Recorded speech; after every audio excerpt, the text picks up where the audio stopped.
जय श्री कृष्णा। आप सभी को निर्जला एकादशी के पारण दिवस की ढेरों शुभकामनाएं।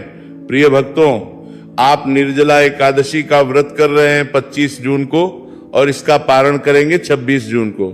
इस वीडियो के माध्यम से हम जानेंगे कि पारण क्यों आवश्यक है, पारण कब करना है, व्रत कब खोलना है, किस वस्तु से आपको ये व्रत खोलना चाहिए, निर्जला एकादशी के व्रत पारण के नियम क्या है, कैसे समय निर्धारित होता है, शुभ मुहूर्त का निर्धारण कैसे होता है, वो समय कौन सा है जिससे पहले व्रत खोल लेना व्रत को खंडित करता है, पारण के दिन पूजा कैसे करनी चाहिए और किस प्रकार से क्या दान देने के बाद आपको व्रत खोलना चाहिए। इस प्रकार से संपूर्ण जानकारी निर्जला एकादशी व्रत पारण के विषय में इस वीडियो के माध्यम से प्रदान कीजिए। आपसे निवेदन है कि वीडियो यदि थोड़ा सा भी उपयोगी लगे तो एक बार लाइक अवश्य कीजिएगा। अपने व्रत की सफलता के लिए भगवान नारायण का आशीर्वाद प्राप्त करने के लिए कमेंट बॉक्स में अवश्य लिखिएगा जय श्री हरि या ओम नमो भगवते वासुदेवाय। चैनल पर नए हैं तो सब्सक्राइब कर लीजिएगा। आइए अब जानकारी आरंभ करते हैं। बात करते हैं निर्जला एकादशी व्रत पारण की। कब करें, कैसे करें, मंत्र विधि नियम आदि की। प्रिय भक्तों, निर्जला एकादशी वह एकादशी जो आपको पूरे वर्ष भर की एकादशी का पुण्य देने में समर्थ है। अर्थात इस एकादशी का व्रत पूरे साल के 26 एकादशी का पुण्य आपको प्रदान कर देता है। करना चाहिए, इसकी जानकारी मैंने आपको दी थी। पुराणों में वर्णन आता है कि यदि आप इसे निर्जल रहते हुए पूर्ण करते हैं तो आपको 26 एकादशी का पुण्य फल, अगर अधिक मास है तो, और अगर अधिक मास नहीं है तो 24 एकादशी का पुण्य फल इस एकादशी के करने मात्र से प्राप्त हो जाता है। पर इसकी प्राप्ति में सबसे बड़ा और महत्वपूर्ण पाठ जो है वो है इसका पारण व्रत का खोलना। व्रत के अंतिम जो पूजन होते हैं, अंतिम क्षण के जो पूजन है, वो व्रत यूं तो प्रत्येक एकादशी पर प्रत्येक व्रत में महत्वपूर्ण है। अब कहेंगे पंडित जी ऐसा क्यों? क्योंकि इसका वर्णन आता है पुराणों में, शास्त्रों में। यदि आप व्रत को पारण किए बिना ही छोड़ देते हैं, किसी व्रत का पालन नहीं करते या एकादशी व्रत का पालन नहीं करते, तो आपको संपूर्ण पुण्य का केवल 30% पुण्य ही प्राप्त होता है। सोचिए, आपने व्रत किया है, इतनी मेहनत से भूखे रहे, प्यासे रहे, लेकिन फिर भी आपका 70% जो पुण्य है नष्ट हो जाएगा। केवल 30% पुण्य प्राप्त होगा अगर आपने पालन नहीं किया तो। इसीलिए आपको पारण अवश्य करना चाहिए और सही विधि से पारण करना आवश्यक है। अगर अनुचित विधि का प्रयोग किया जाए, सही प्रकार से व्रत का पालन ना किया जाए तो व्रत खंडित होता है। इसीलिए मैं सदा इस बात पर जोर देता हूं कि आपको व्रत का पालन करना चाहिए, सही विधि से करना चाहिए और सही नियमों का पालन करते हुए करना चाहिए। तभी आपको इतनी मेहनत के साथ जो व्रत करते हैं उसका संपूर्ण फल प्राप्त होता है। अब आप जानना चाहेंगे कि निर्जला एकादशी का जो व्रत आप कर रहे हैं इसका पारण कैसे करना है, पारण की महिमा क्या है, ये तो हमने आपको बता दिया। तो प्रिय भक्तों, निर्जला एकादशी का विधि विधान से पूजन आदि करने के बाद नियमों के अनुसार दिन को व्यतीत कीजिए। नियमों में प्रमुख रूप से है असत्य भाषण नहीं करना, झूठ नहीं बोलना, चोरी आदि कर्म नहीं करना, किसी की बुराई नहीं करना, परनिंदा नहीं करना। शांत चित्त रहते हुए दिन को व्यतीत कीजिए। सायंकाल को कीर्तन कीजिए, रात्रि काल को जागरण कीजिए। शयन काल और काल को जागरण करते समय भगवान के स्तोत्र पाठ सुनिए या पढ़िए। आपके लिए इससे संबंधित वीडियो हमने अपने चैनल पर अपलोड किया है कि कैसे आप रात्रि काल जागरण और दिन के कीर्तन के पुण्य फल को पा सकते हैं। और अगले दिन सूर्योदय से पहले स्नान कर लीजिए, अर्थात 26 जून को सूर्योदय से पहले स्नान कर लीजिए। अब यूं तो इसमें रात्रि भर का जागरण कहा गया है।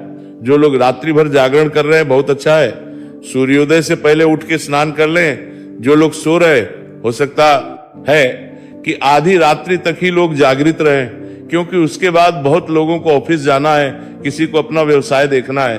तो सुबह सूर्योदय से पहले आपको अवश्य उठना है और उठ के स्नान आदि करना है। स्नान आदि करके वस्त्र धारण कीजिए, सूर्यदेव को जल दीजिए और फिर आपका जो पूजा स्थल है, जहां भी बैठ के आपने एकादशी की पूजा की थी, उस स्थान पर बैठ जाइए। कल के जो पत्र पुष्प आपने अर्पित किए हैं भगवान को, उन सबको हटाइए। ये सब जल विसर्जन में जाएंगे। कल का लोटा रखा होगा जल का, उस जल के लोटे को भी आप पीपल में अर्पित कर दीजिए या किसी अन्य पौधे में अर्पित कर दीजिए और उसमें अच्छे से उसको मांझ के गंगा जल युक्त जल पुनः भर लीजिए। पहले थोड़ा गंगा जल डालिएगा, फिर शुद्ध जल डालिएगा। जल भर के और आसन लगा के बैठ जाइए। जिन्होंने चौकी आदि नहीं लगाई थी वो चौकी लगाइए, भगवान को विराजमान कीजिए उनके सामने घी का दिया रखिए, सीधे हाथ की ओर उलटे, हाथ की ओर धूप रखिए। एक लोटा लीजिए तांबे का, उसको अच्छे से मांझ लीजिए, उसमें पहले थोड़ा सा गंगा जल भरिए, फिर शुद्ध जल भरिए और आसन लगा के पूर्व की ओर मुंह करके बैठ जाइए। अब सबसे पहले जो लोग सामग्री लेके आए हैं आज पूजा के लिए, वो सामग्री पर जल के छींटे देंगे फूल के माध्यम से। लोटे में जो जल है ना, इस जल से फूल के माध्यम से छींटे दीजिए। हम मंत्र पढ़ते हैं, इससे वो सामग्री और स्थान जो है पवित्र होगा, शुद्ध होगा। ओम अपवित्रा पवित्रो वा सर्वावस्थांगतोपि वा यह स्मृत पुंडरीकाक्षं सभायाभ्यंतरा शुचिय। इस प्रकार से आपने सामग्री को शुद्ध किया है। जिन्होंने कल चौकी लगा रखी थी वो भी आज नए पत्र पुष्प तो लाए होंगे, नए फूल आदि लाए होंगे। तो इस प्रकार शुद्धिकरण करने के बाद ये लोटे में आपने जल भरा है, इसमें से थोड़ा सा जल किसी कटोरी में या किसी पात्र में डाल लीजिए, जो कि आपके हस्तों प्रक्षालन आदि के लिए प्रयोग होगा। जल लीजिए, सीधे हाथ पे ओम ऋषिकेशाय नमः और हाथ धो लीजिए। हाथ धोने के बाद धूप दीप को प्रज्वलित करेंगे। शुभम करोति कल्याणम आरोग्यम धन संपदा शत्रु बुद्धि विनाशाय दीप ज्योतिर्नमोस्तुते। धूप दीप को आपने प्रज्वलित किया, धूप दीप जला के अब भगवान का पूजन आरंभ करते हैं। भगवान के सामने कटोरी आदि रख दीजिए, पात्र रख दीजिए जिसमें आप पूजा की सामग्री अर्पित करेंगे। और जिनके पास प्रतिमा है वो प्रतिमा को किसी पात्र में विराजमान कीजिए। पूजन में सबसे पहले भगवान गणेश का ध्यान करेंगे और भगवान नारायण का तदोपरांत ध्यान करेंगे।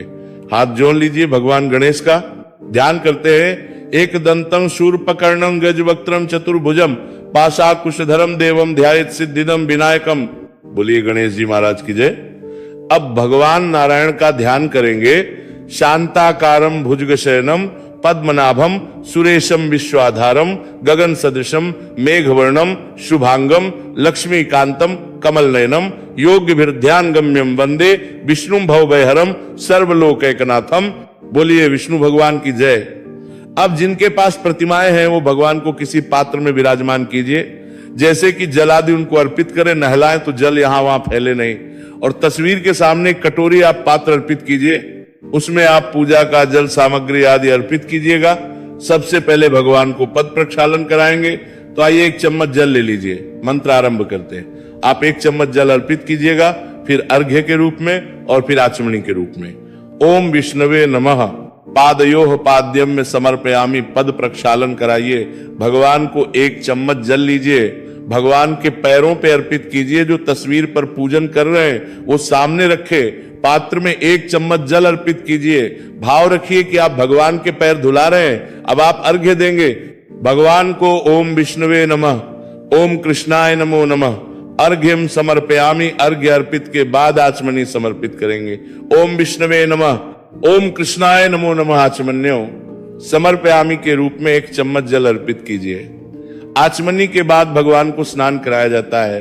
गंगे च यमुने चैव गोदावरी सरस्वती नर्मदे सिंधु कावेरी जले अस्मिन् सन्निधिं कुरु। स्नान कराएंगे भगवान को प्रेम से। जिनके पास प्रतिमा है वो शंख में जल भर लीजिए और प्रतिमा को स्नान कराएंगे। जो तस्वीर पर पूजन कर रहे हैं वो फूल के माध्यम से जल के छींटे दीजिए। गंगे च यमुने चाव गोदावरी सरस्वती नर्मदे सिंधु कावेरी जले जस्मिन सन्निधिं कुरु। शुद्ध जल से स्नान कराइए। भगवान को शंख में जल भर के स्नान कराइए। गंगे च यमुने चैव गोदावरी सरस्वती नर्मदे सिंधु कावेरी जले जस्मिन सन्निधिं कुरु। अब आप पंचामृत से स्नान कराएंगे। पंचामृत बनाइए। कच्चा दूध, दही, घी, शक्कर और गंगा जल। शहद का प्रयोग पंचामृत में नहीं होगा। शहद जो है वर्जित होता है, ध्यान रखिएगा। तो आप पंचामृत को पुष्प पर लगा लीजिए जो तस्वीर पर पूजन कर रहे हैं, और पंचामृत इस प्रकार से अर्पित कीजिएगा। भाव रखिएगा कि आप पंचामृत से भगवान को स्नान करा रहे हैं, और जो प्रतिमा पर पूजन कर रहे हैं वो पंचामृत से प्रतिमा को नहलाइए। पयोदधिघृतम चैव शर्करायान्वितम पंचामृतम मयानीतम स्नानार्थम प्रतिगृह्यताम। पंचामृत समर्पित कीजिए भगवान को। पंचामृत से स्नान कराने के बाद पुनः शुद्धियों तक स्नान कराएंगे। शुद्ध जल से स्नान कराइए। ओम विष्णवे नमः, ओम कृष्णाय नमो नमः। स्नानम समर्पयामि। जलम समर्पयामि, शुद्ध जल से स्नान कराइए भगवान को। अब भगवान को पात्र से उठा लीजिए, अच्छे से पोंछ के आसन पर विराजमान कर दीजिए और भगवान को वस्त्र अर्पित करेंगे। वस्त्र के रूप में मौली का एक टुकड़ा तोड़िए और भाव रखिए कि हाँ भगवान को वस्त्र अर्पित करेंगे। कर रहे हैं, ओम विष्णवे नमः, ओम कृष्णाय नमो नमः, वस्त्रम समर्पयामि यज्ञोपवीत। क्या होता है जनेऊ?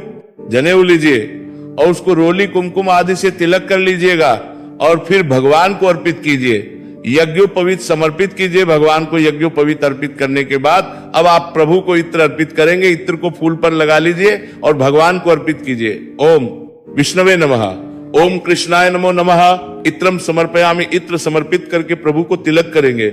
ओम विष्णवे नमः, ओम कृष्णाय नमो नमः, तिलकम समर्पयामि। तिलक कीजिए भगवान को प्रेम से। तिलक करने के बाद पुष्प अर्पित कीजिएगा, माला है तो माला पहनाइएगा, पुष्प समर्पित कीजिए। ओम विष्णवे नमः, ओम कृष्णाय नमो नमः, पुष्पम समर्पयामि। माला है तो माला पहनाइए। अब आप भगवान को धूप दिखाएंगे। ओम विष्णवे नमः, ओम कृष्णाय नमो नमः, धूपम दर्शयामि, और दीप दिखाएंगे। ओम विष्णवे नमः, ओम कृष्णाय नमो नमः, दीपम दर्शयामि। धूप दीप दिखाइए भगवान को। धूप दीप दिखा के नैवेद्य अर्पित करेंगे। नैवेद्य में क्या आपके पास फल है तो फल, मिठाई है तो मिठाई, मिश्री है तो मिश्री, बताशा है तो बताशा। ओम नारायणायण नमो नमः, ओम कृष्णाय नमो नमः। नैवेद्यम समर्पयामि। अब नैवेद्य अर्पित करने के बाद भगवान को जलाजमी कराइए। 1 चम्मच जल लीजिए। ओम विष्णवे नमः, ओम कृष्णाय नमो नमः, आचमन्यम समर्पयामि, और भगवान के सामने रखे पात्र में अर्पित कीजिए। जलाचमनी कराने के बाद तांबुल अर्पित करेंगे। पान का पत्ता लीजिए, उस पे 2 लौंग 2 इलायची 1 सुपारी रखिए और भगवान को अर्पित कीजिए। पूगी फलम महोदव्यम जो नागवल्ली दलैर्युतम एलादिभ्य समायुक्तम तांबूलम प्रतिगृहताम। शुभ दक्षिणा तांबूल अर्पित कीजिए। इसके बाद हाथ जोड़ के नमस्कार कीजिए। भगवान को हाथ जोड़ के नमस्कार कीजिए। जो भी दक्षिणा अर्पित करना चाहते हैं वहां दक्षिणा अर्पित कीजिए। इस प्रकार पूजन करके अगर संभव है तो तुलसी माता की कथा सुननी चाहिए। चैनल पे हमने अपने अपलोड की है। आपके लिए पारण के दिन ये सुनी जाती है। कथा सुन के फिर भगवान की आरती कीजिएगा। आरती करने के बाद भगवान को पारण का विशेष भोग लगाएंगे, जो आज के दिन आपने भोग बनाया होगा। इसके बाद अभी पुष्पांजलि, प्रायश्चित, क्षमा याचना, ये सब बाकी है, जो बड़ी महत्वपूर्ण प्रक्रिया होती है पारण के दिन की। तो पहले भोग प्रसाद भगवान को अर्पित करेंगे। भोग में क्या बनाना है देखिए। पीले चावल आप बना सकते हैं, बड़ा उत्तम होता है। आप मखाने की खीर बना सकते हैं, केसर अगर उसमें डाल दें तो केसर युक्त खीर बड़ा उत्तम है। आज के दिन भोग में भगवान को अगर भोग में अर्पित करते हैं तो श्रेष्ठ कहा गया है। ये संभव ना हो, कोई भी सात्विक आहार बना लीजिए, चाहे रोटी सब्जी बनाइए, लहसुन प्याज आदि उसमें नहीं होने चाहिए। थाली सजाइए। जो आपने भोग बनाया है थाली में तुलसी का पत्ता रखिए। तुलसी आज नहीं तोड़नी है, इसका ध्यान रखना। द्वादशी को तुलसी का पत्ता नहीं तोड़ना, वर्जित होता है, बहुत पाप है इसका। तुलसी पत्र रखिए और भगवान के सामने थाली रख दीजिए, पर्दा कर दीजिए। हम मंत्र पढ़ते हैं, निवेदन कीजिए आप। हाँ, गरुड़ जी है, घंटी है तो घंटी बजाइए। शरीरम वाक् प्राणो यदपि तव शेषम पलमिव समर्पये तुभ्यम तदपि मम भक्त्या कृतमिदम। और पर्दा हटा दीजिए, जलाजमी कराइए। आचमनी में जल लेके थाली के चारों तरफ घुमा के अर्पित कर दीजिए भगवान को, और हाथ जोड़ के थाली वहां से उठा लीजिए। अब इस प्रसाद को बाकी प्रसाद में मिला दीजिए। जब आप अन्न ग्रहण करेंगे तो पहला जो अन्न का ग्रास होगा वो आपका इसी में से होना चाहिए। आगे बताएंगे आगे पारण की विधि क्या है। पहले अभी पुष्पांजलि और क्षमा याचना की ओर बढ़ते हैं, जो कि बड़ा ही आवश्यक प्रक्रिया होती है। अंतिम दिन पारण तो हाथों में, अब पुष्प ले लीजिए और जैसे हम बोलते हैं वैसे भगवान से निवेदन कीजिएगा। परमेश्वर, हे प्रभु, ना हम आपका आवाहन जानते हैं, ना पूजन जानते हैं, ना विसर्जन जानते हैं। हे भगवान, हम तो अज्ञानी जीव हैं। जैसी बन पड़ी वैसी सेवा हमने आपकी श्री चरणों की है। दशमी के नियम किए, एकादशी को व्रत किया। जैसा भी आपने व्रत किया है वो बोलिएगा। निर्जल किया है तो निर्जल, सजना की है तो सज्जनों। प्रभु जैसा बन पड़ा वैसा हमने व्रत किया। उत्तम से उत्तम करने का हमने प्रयास किया है, पर हम मनुष्य हैं, छोटी सी हमारी बुद्धि है, तो हमसे जाने अनजाने में कोई ना कोई त्रुटि हो ही जाती है। तो भगवान हमसे अगर जाने अनजाने में कोई त्रुटि, कोई भूल, कोई गलती हो गई हो तो उसे